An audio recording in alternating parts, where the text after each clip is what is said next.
Hello everybody and welcome back to the Mario 40th Anniversary Special, where we are going through Mario's games. Well, his NES to Super Nintendo games. And today we're talking about... Hey Olivia? Yeah? This isn't Mario 2 The Lost Levels. Nope. It's almost as if it never came out in America. Cause it didn't. So today we're talking about Super Mario The Lost Levels, or Mario 2 in Japan.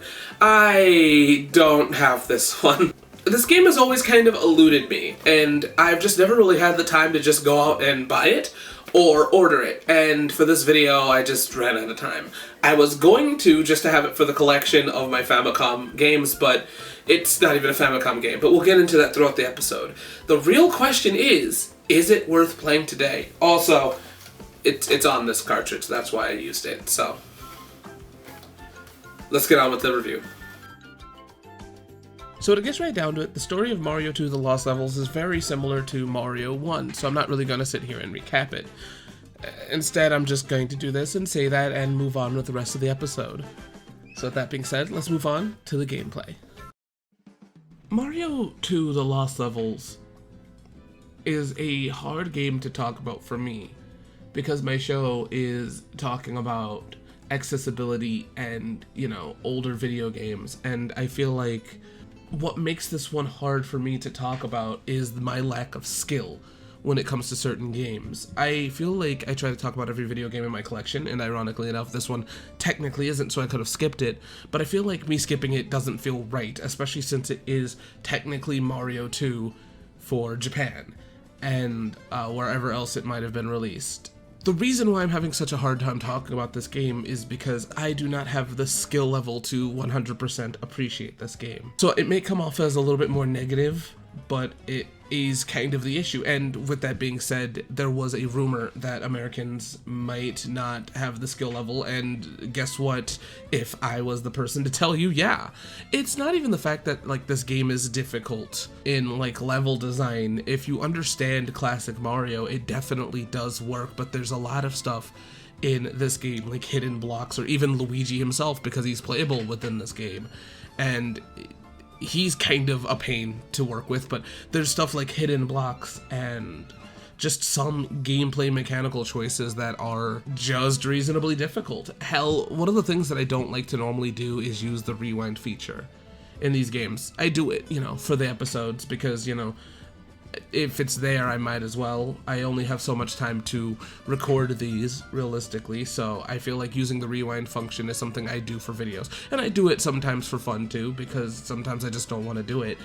But with this one, I needed to use it a lot because of the lack of skill that I had within this game, and some of the stuff that happened mechanically that I don't even know if I can say are bull, because I just am not at that skill level. I don't understand exactly how it works. I feel like this is an easy to avoid game. I feel like the game conveys itself as Super Mario, but more difficult, but it feels like the difficulty spike for me is a little bit more on the unreasonable side. It definitely will keep you playing this game, but it just doesn't feel fair sometimes, and I feel like, once again, that might just be my skill issue. This is the game where you're able to play as Luigi, and I feel like this is the game that kind of established Luigi in his 2D existence, kind of, because a lot of games like to do this, but this is where Luigi is able to be faster, he jumps higher, but he also is more difficult to play, and I think that kind of sucks, because if you are somebody that wanted to play as Luigi back in the day and you liked them, especially if you're somebody like me that is an American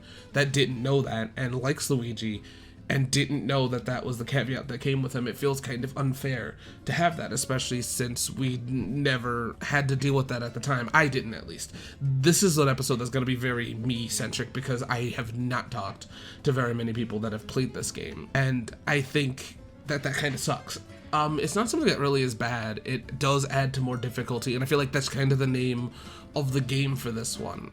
I feel easily like if I was younger, I would have said that this game is bad because it's difficult, but I don't honestly know. There is kind of an implication to its negativity, and that has to be the fact that it wouldn't have done well, I think, in America, not just from the difficulty, but from the presentation itself, which I will get into. But I feel like realistically, there's not much new in this game. Like, there is new concepts. For instance, there are bloopers that are outside of the water. There are springs that'll shoot you super high. This game also introduced the poison mushroom, and there are hidden blocks that are a common issue, but I don't really know. I don't feel like there's enough different for this one to really stand out as a game that would have done well in America. I think that Super Mario 2 was the better alternative, the one that we got, because despite the fact that it did forgo everything that the initial Mario did, at least it was memorable and it wasn't as difficult.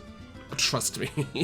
I feel like NES games are known to be difficult. I feel like they are difficult too, but I feel like it's not to this degree most of the time. With that being said, I do definitely think that there is a certain set of people that would like this game, I feel, because there are people that play ridiculously hard Mario games within the Kaizo Mario community and stuff like that. I don't know that if that matters. I don't know if Kaizo Mario's community is strictly for Super, but I do feel like there's definitely people out there that would like this game, and I think that that's fine. I think that if you master the classic Mario games, you could eventually master this one, maybe, and that's really it, you know? With that being said, that's just as far as I can go with the gameplay, because the gameplay is the same as the NES game. Nothing super new was added except for Luigi, but even then I could argue that that might not have been a big deal. They just made Luigi control like crap, you know? So with that being said, let's move on to presentation.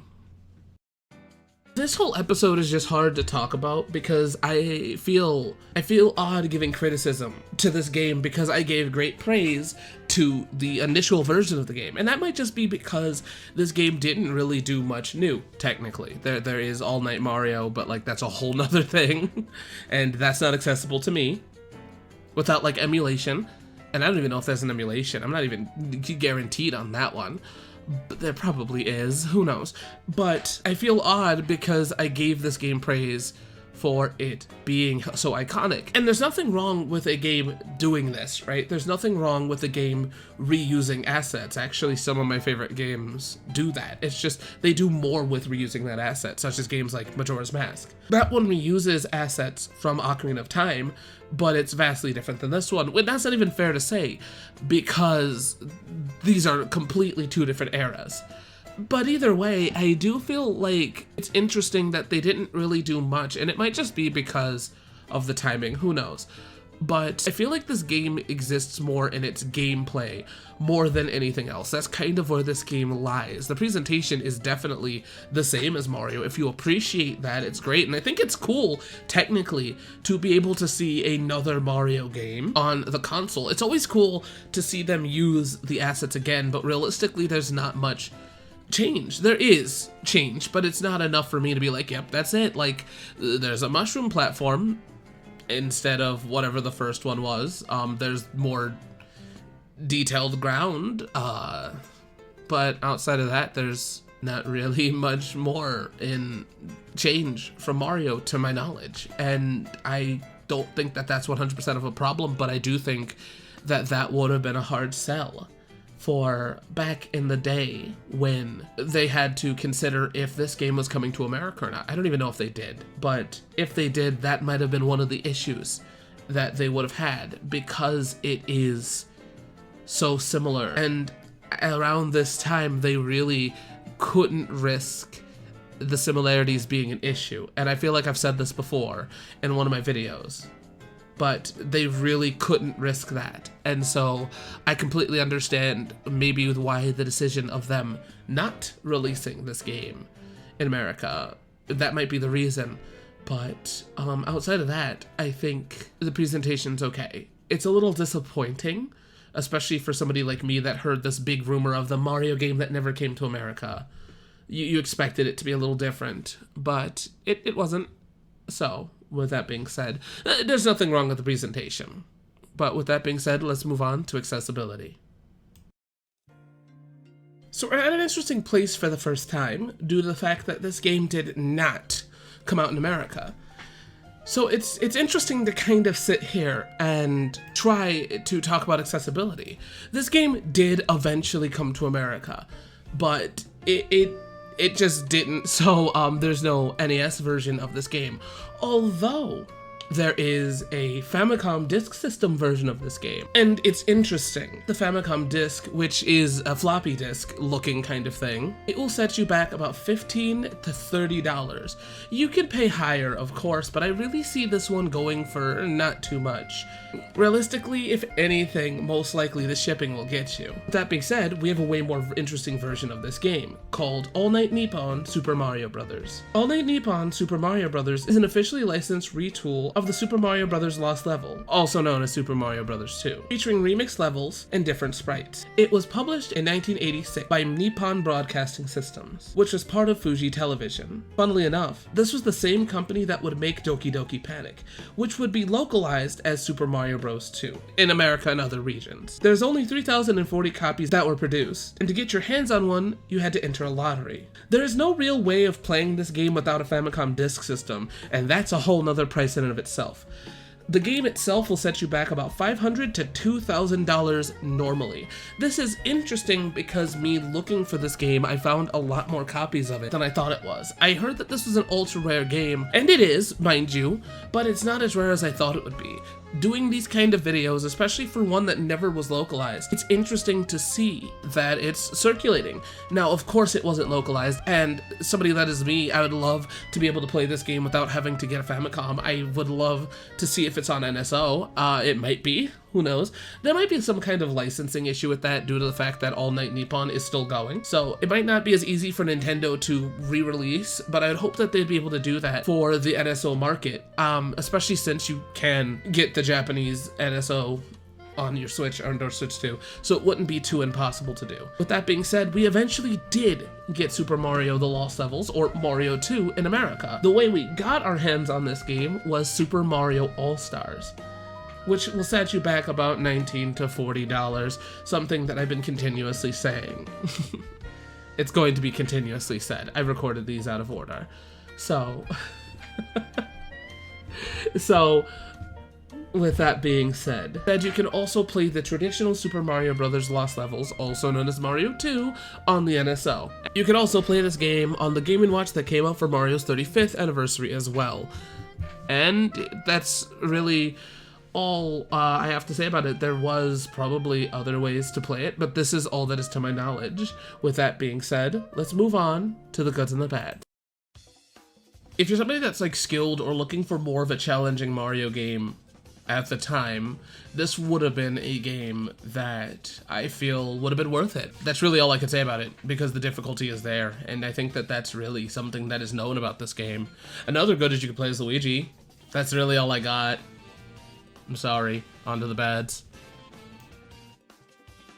I can't really say that this game is bad, right? It's just way more difficult, and there's a lot more against it as an American. I feel like we were better off getting the Mario 2 that we got in America, because I do definitely think that the difficulty of this game is its detriment, right? It's one of the biggest issues. It's interesting, the stuff they do in this game is interesting, but it also comes down to it becoming a ugh versus a yeah, that's cool, right? And even then, if you're somebody that does master Mario, I have no honest clue if this is a game that'll definitely challenge you in the right way. There's a lot of stuff within this game, just for me even seeing, because I am not skilled enough to play this one, nor do I have the patience to play it all the way through. I'm gonna play it as far as I can, but let's be honest here, there's so much stuff in this game that's just kind of absolute bullshit that I feel that it's definitely was the right choice to, you know, not release it here. There's multiple reasons why, from the lack of graphical change to the lack of music change to the lack of change altogether, is what I feel like wouldn't have worked. And I understand that back in the day, I saw it as kind of a disappointment that we didn't get it, but I feel like it's better off that way. I don't know exactly where Mario would be if we didn't, because I know that people had problems with Mario 2, which we'll get into in that video, but I think that there would have been way more of issues here. I think that it would have been too hard. And I think it's just hard in general. I feel like if you're gonna say that this game isn't hard, you just are skilled enough to say that. I feel like, I don't know, I feel like all in all this game definitely is a way more difficult game than it needs to be. But I do think that there's people out there that would like it, so I can't say that that's really a bad. This is more of a nitpick than a bad, realistically. It's just, I guess it's bad narratively, right? So with that being said, let's move on to final thoughts. So, kind of. Is Super Mario 2 worth playing today? I don't know. Your mileage may vary. I feel like it's a hard game to talk about because the difficulty is definitely there, but I don't know. It's not my favorite. I feel like if you're somebody that likes challenging games, this definitely could be for you, but I don't know exactly where I should stand on this one. With that being said, give it a try. It's on so many things. Why not? So, with that being said, again, for real this time, I'll see you guys here next time on Nostalgia Goggles, where we talk about the American Mario 2. Or you could just watch these out of order, that works too. Okay, anyways, bye!